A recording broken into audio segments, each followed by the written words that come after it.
안녕하세요.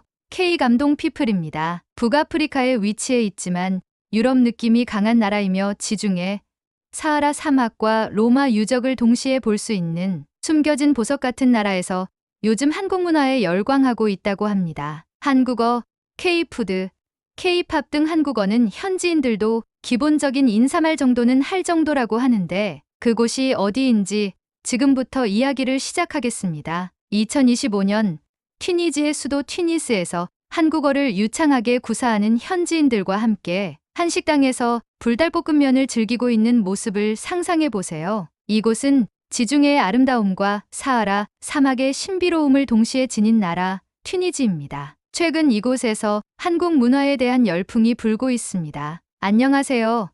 저는 서울 출신의 29세 여성 김지은입니다. 현재는 한국의 한류 콘텐츠를 연구하는 문화연구원으로 활동하고 있습니다. 최근 튀니지에서의 한류 열풍을 직접 체험하고자 이곳을 방문하게 되었습니다. 튀니지의 한류 열풍은 단순한 유행이 아니라 현지인들의 삶 속에 깊이 스며들고 있습니다. 한국 드라마가 높은 시청률을 기록하고 한국어를 배우려는 학생들이 늘어나고 있으며 한 식당에는 현지인들이 줄을 서서 기다리는 모습이 일상적입니다. 이러한 현상을 직접 보고 경험하며 한국 문화의 영향력을 새삼 느끼고 있습니다. 이제부터 튀니지에서의 한류 열풍에 대한 이야기를 본격적으로 시작해 보겠습니다. 제가 튀니스 국제공항에 도착했을 때부터 놀라움은 시작됐습니다. 공항 대합실에서 흘러나오는 한국 아이돌 음악, 안내 표지판에 함께 쓰여 있던 안녕하세요라는 한국어 인사말, 그리고 수화물을 찾는 중에 한 청년이 다가와 반갑게 말했습니다. 지은 씨,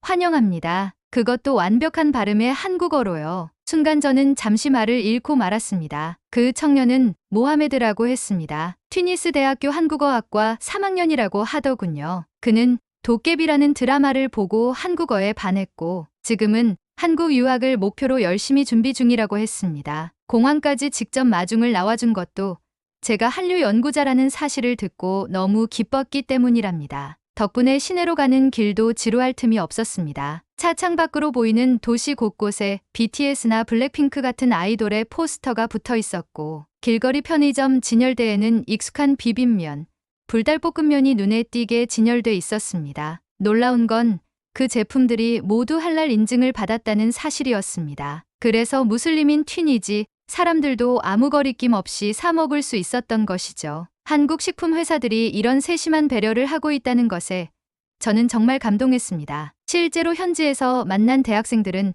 한국 라면이 맛있을 뿐 아니라 안전해서 자주 먹는다고 말했습니다. 며칠 뒤 저는 시내에서 꽤 유명하다는 한 식당 고궁을 찾았습니다. 오전 10시에 도착했는데도 이미 식당 앞에는 긴 줄이 늘어서 있었습니다. 예약 없이 온 사람들은 보통 2~3시간은 기다려야 식사할 수 있다고 했습니다. 줄을 서 있는 사람들은 매우 다양했습니다. 히잡을 쓴 무슬림 가족도 있었고 한국 유학생과 친해져서 한국 문화에 빠졌다는 고등학생도 있었고 또 어떤 이들은 방탄소년단 팬클럽 회원이라며 한국 음식을 먹는 것도 하나의 의식처럼 여긴다고 말했습니다. 제가 주문한 음식은 갈비찜과 잡채, 불고기였는데 놀랍게도 직원들은 모두 튀니지 현지인이었고 한국어 주문도 무리 없이 받았습니다. 그들은 자신이 좋아하는 한국 드라마, 아이돌, 그리고 한국어 공부에 대한 열정을 열심히 이야기해줬습니다. 어떤 직원은 한국 웹툰 번역 자원봉사를 하고 있다고 말하며 언젠가 한국에서 정식 통역가가 되고 싶다는 꿈도 이야기해줬습니다. 정말 믿기 힘든 순간이었어요. 지구 반대편, 한 번도 생각해 본 적 없는 나라, 튀니지에서 한국 문화를 이토록 사랑하고 존중해주는 사람들을 직접 보게 되다니 그날 저는 한식의 따뜻함과 더불어 문화가 언어와 국경을 넘어 어떻게 사람의 마음을 움직이는지 체감할 수 있었습니다. 그날 식당에서 식사를 하며 저는 잠시 멍하니 주변을 둘러봤습니다. 튀니지 사람들의 얼굴에는 한국 음식을 맛보는 즐거움이 가득했고 누군가는 비빔밥을 섞으며 맛있어요 라고 또박또박 말했고 어떤 가족은 고기를 불판에 구우며 서로를 챙겨주는 모습이 마치 한국의 명절 풍경처럼 느껴졌습니다. 이질적일 것이라 생각했던 문화가 이렇게 자연스럽게 어우러지는 모습을 직접 보고 있으니 가슴이 뭉클했습니다. 함께 식사를 하던 모하메드는 갈비찜을 먹으며 말했습니다. 사실 한국에 꼭 가보고 싶은 이유는 음식 때문이기도 해요. 그냥 맛있다는 걸 넘어서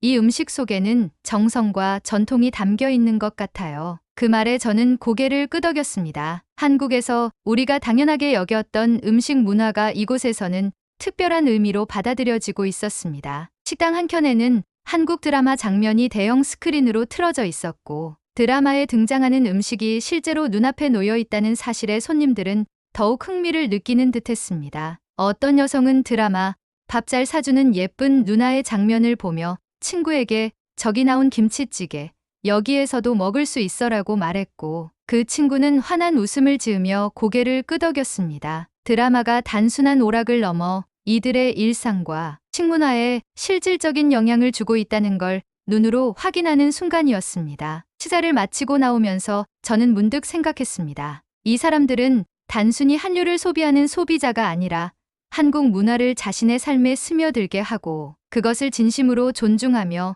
살아가고 있는 문화의 동반자라는 사실을요. 그리고 그 진심은 제가 이곳에 오게 만든 이유이기도 했습니다. 제 연구는 숫자와 통계에 머무르지 않고 이제는 사람들의 표정과 대화, 그리고 이 따뜻한 한 그릇의 밥 속에서 그 해답을 찾게 될 것 같다는 확신이 들었습니다. 튀니지에 도착한 지 일주일째 되는 날, 저는 튀니스 대학교 한국어학과를 방문하게 되었습니다. 이 학과는 개설된 지 채 5년이 되지 않았지만 학생 수는 매년 2배 가까이 늘어나고 있으며 현재는 입학 경쟁률이 무려 15대 1에 달한다고 했습니다. 대학교 정문에 들어서자마자 보이는 알림판에는 한글날 기념 시 낭송 대회, K드라마 명장면 더빙 콘테스트, 한복, 체험 행사 같은 한국 관련 행사들이 즐비하게 적혀 있었습니다. 저는 잠시 착각했습니다. 여기가 과연 튀니지인가? 아니면 한국의 어떤 대학교인가? 학과장인 파티마 교수님은 저를 반갑게 맞아주셨습니다. 그녀는 아랍어, 불어, 영어, 한국어 4가지 언어를 구사할 수 있는 엘리트 교육자였고 심지어 서울대학교에서 언어학 박사 과정까지 밟은 분이었습니다. 그녀는 웃으며 말했습니다. 처음엔 아이들이 BTS 때문에 한국어에 관심을 가졌죠. 그런데 막상 배우기 시작하니 언어 너머의 한국 문화, 역사, 사람들의 정서에 깊이 빠지게 됐어요. 지금은 아이돌보다 세종대왕에 더 감탄하는 친구들도 많아요. 그녀는 제게 특별히 허락을 받아 수업 참관을 할 수 있도록 배려해 주었습니다. 강의실에 들어서자마자 마주한 광경은 또 한 번 제 예상을 완전히 벗어났습니다. 학생들은 모두 한국어 교재를 정리하며 서로 한국어로 인사하고 대화를 나누고 있었고 교탁 위에는 윤동주의 서시가 적힌 칠판이 있었습니다. 교수님은 학생들에게 이 시의 별을 노래하는 마음을 설명해 보세요라고 질문했고 한 여학생이 유창한 한국어로 대답했습니다. 윤동주는 일제강점기 속에서도 순수한 자아를 지키려 했어요. 그는 별을 바라보며 자신이 추구하는 삶의 진실을 되새겼고 그 별은 지금 우리에게도 희망의 상징이에요. 그 순간 제 눈시울이 뜨거워졌습니다. 한국의 역사와 정서가 이 먼 북아프리카 땅에서 진심으로 이해받고 있다는 사실이 믿기지 않았습니다. 제가 기억하는 고등학교 국어 시간보다 이 학생들이 훨씬 더 깊이 있는 이해를 하고 있다는 생각도 들었습니다. 수업이 끝난 후 학생들과 짧은 간담회를 가졌습니다. 한 남학생이 말했습니다. 한국어는 단지 언어가 아니에요. 저에겐 한국을 향한 창문이죠. 저는 한국어를 배우면서 제 삶도 많이 달라졌어요. 부모님은 처음에 왜 한국어냐고 반대하셨지만 제가 장학금으로 서울에 갈 수 있다는 걸 알게 되자 지금은 누구보다 응원해 주세요. 그는 실제로 한국문화원에서 주관하는 장학생으로 선발돼 내년에는 경희대학교에 입학할 예정이라고 했습니다. 다른 학생은 전통문화를 배우기 위해 자비로 한국에 2달간 머물며 김치 담그기, 사물놀이, 서예를 배우고 왔다고 자랑스럽게 이야기했습니다. 이들의 한국에 대한 애정은 단순한 팬심을 넘어서 삶의 방향을 바꾸고 미래를 계획하게 하는 동력이 되고 있었습니다. 같은 날 오후 저는 튀니지에서 가장 인기 있는 방송국인 네스메 TV를 방문했습니다. 이 방송국은 매주 금요일 밤 한국 드라마를 골든타임에 방영하는 유일한 채널입니다. 최근 최고 시청률을 기록한 작품은 슬기로운 의사생활이었고 사랑의 불시착도 방영 당시 어마어마한 반향을 일으켰다고 했습니다. 드라마를 번역하는 팀의 프로듀서는 말했습니다. 우리는 단순히 자막을 옮기는 게 아니라 감정까지 전달하려 해요. 한국 드라마는 섬세한 감정선이 많아서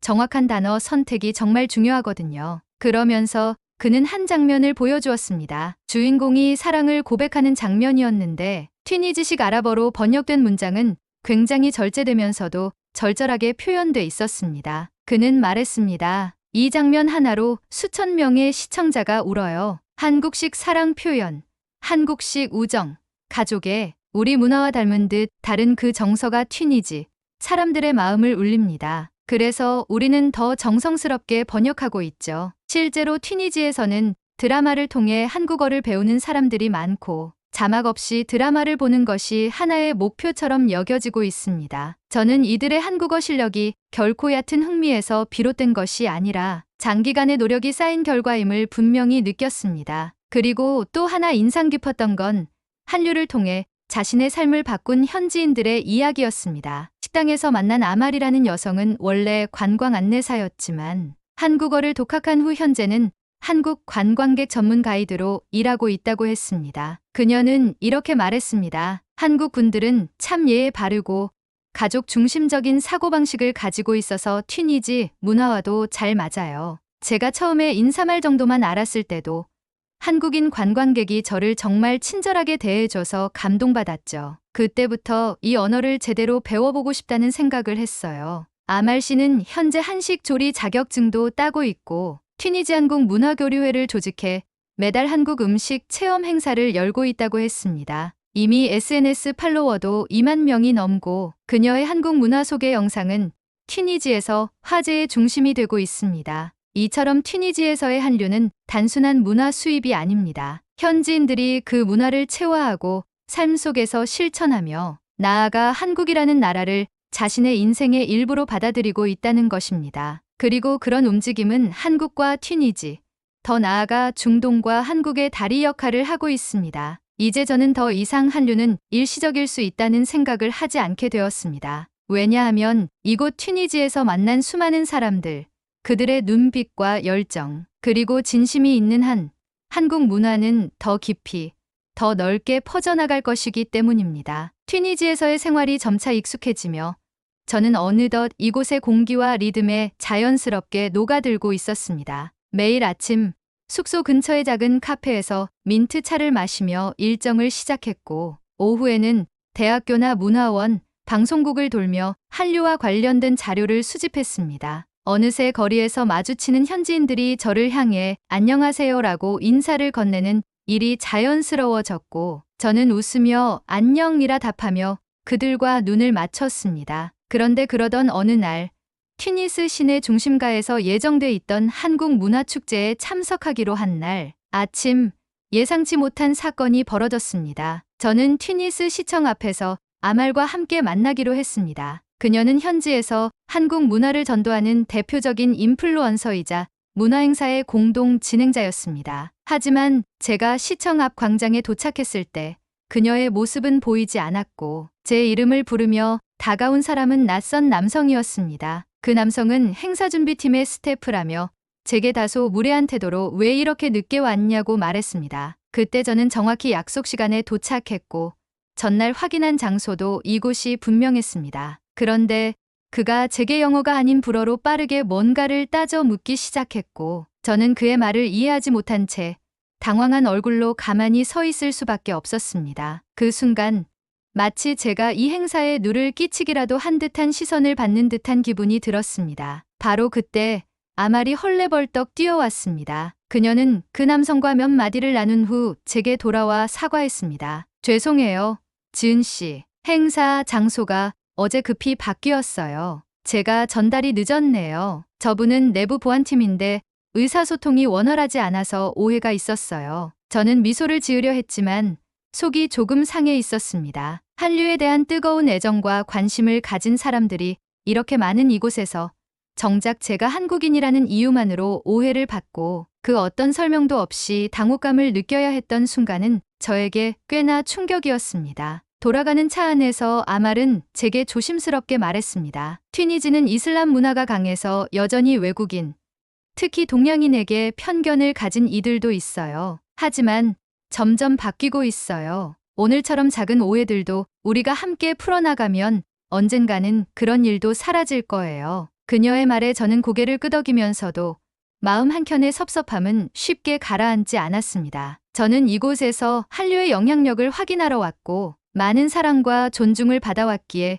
이런 미세한 갈등이 더 크게 느껴졌던 것이었습니다. 다음 날 저는 계획에 없던 일정을 추가했습니다. 바로 한국 병원을 콘셉트로 운영되고 있다는 튀니스의 한 치과 클리닉을 방문한 것이었습니다. 그곳은 K-메디컬에 관심을 갖고 한국식 서비스와 위생 기준을 도입한 현지 병원이었습니다. 그날따라 치통이 있었던 터라 치료도 받을 겸 병원의 시스템도 경험해 보려 했습니다. 병원에 도착하자마자 저는 깜짝 놀랐습니다. 입구에는 환영합니다라는 한글 문구와 함께 K의료 시스템을 소개하는 홍보 영상이 상영되고 있었고 대기실은 호텔 로비처럼 깔끔하고 쾌적했습니다. 접수 직원은 유창한 한국어로 인사를 건넸고 제가 서울에서 왔다고 하니 마치 VIP를 대하듯 친절하게 안내해 주었습니다. 진료를 맡은 의사 선생님은 튀니지인으로 과거 서울의 모 대형 병원에서 1년간 연수 경험이 있다고 했습니다. 그는 한국의 의료 시스템은 세계 최고 수준입니다. 빠르고 정직하고 환자를 존중하는 분위기에서 깊은 인상을 받았죠. 그래서 저는 병원을 차릴 때 한국의 모델을 따르기로 했습니다라고 말했습니다. 진료 과정은 놀라울 정도로 체계적이고 전문적이었습니다. 몇 년 전 한국에서 받은 내진 치료 부위가 문제였는데 의사는 그 자리에서 바로 치료를 마무리해 주었고 모든 과정은 영어와 한국어로 친절하게 설명해 주었습니다. 치료비를 계산할 때 저는 한 번 더 놀랐습니다. 한국과 비교해도 훨씬 저렴한 비용이었고 그럼에도 전혀 불편함이나 부족함 없이 진료가 이뤄졌다는 점에서 큰 인상을 받았습니다. 병원을 나서며 저는 전날 느꼈던 불쾌감이 조금씩 사라지는 것을 느꼈습니다. 오해와 편견이 존재하지만 그보다 훨씬 많은 진심과 노력, 그리고 상호 존중의 마음이 이곳 사람들과 공간 곳곳에 녹아 있다는 사실이 분명해졌기 때문이었습니다.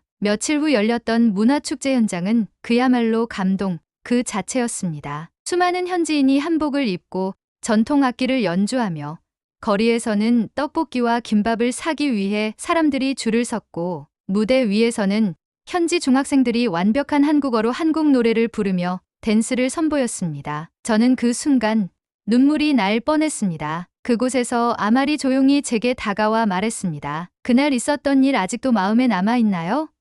제가 더 잘 챙겼어야 했어요. 저는 고개를 저었습니다. 아니에요. 오히려 그 일 덕분에 더 많은 걸 배웠어요. 한류는 단순히 인기 있는 콘텐츠가 아니에요. 그 안에는 사람을 이어주는 힘이 있더라고요. 아말은 미소를 지었습니다. 맞아요. 그리고 지은 씨도 그 연결고리 중 하나예요. 튀니지에서 보낸 그날들, 저는 단지 문화를 연구하는 학자가 아닌 한국과 튀니지를 연결하는 하나의 다리로 존재할 수 있었음을 느꼈습니다. 그 다리는 때론 흔들리기도 했고 균열이 생기기도 했지만 결국 사람과 사람 사이의 진심이 그 다리를 더욱 단단하게 만든다는 걸 배웠습니다. 튀니지에서의 마지막 날 아침, 저는 평소보다 일찍 숙소를 나섰습니다. 아직 해가 완전히 뜨지 않은 새벽에 튀니스 거리는 고요했지만 그 속에는 지난 몇 주간 제가 느껴온 따뜻함과 정겨움이 고스란히 남아있는 듯했습니다. 복잡하고 시끄러웠던 시장거리,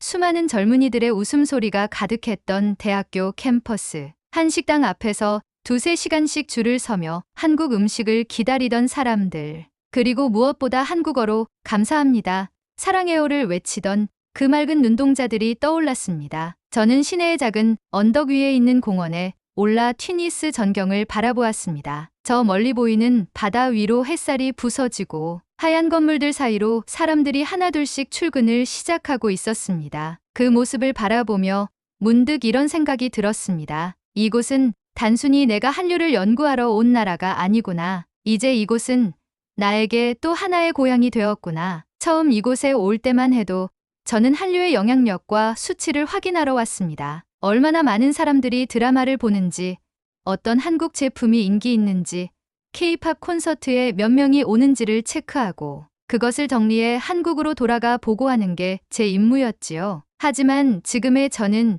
그런 수치나 데이터보다 훨씬 중요한 것을 알게 되었습니다. 바로 그 수치 속에 살아 숨 쉬는 사람들입니다. 이곳 튀니지에서 만난 사람들은 단지 한국 문화에 열광하는 소비자가 아니었습니다. 그들은 한글을 배우고 한식을 직접 만들며 한국의 역사를 공부하고 심지어 한국의 정신을 존중하고 있었습니다. 그것은 단지 흥미나 유행을 넘어선 존중이었고 사랑이었습니다. 문화란 국경을 넘는다는 말, 저는 이곳에서 그 말의 진정한 의미를 깨달았습니다. 언어와 종교, 관습이 다름에도 불구하고 서로를 이해하려는 마음 하나면 그 어떤 거리도 좁힐 수 있다는 사실을요. 때론 오해가 생기고 말이 통하지 않아 답답한 순간도 있었지만 결국 사람의 진심은 말보다 먼저 통한다는 것도 배웠습니다. 공항으로 향하는 길, 아말이 다시 한번 저를 배웅해 주었습니다. 우리는 말없이 차에 앉아 튀니스의 풍경을 바라보다가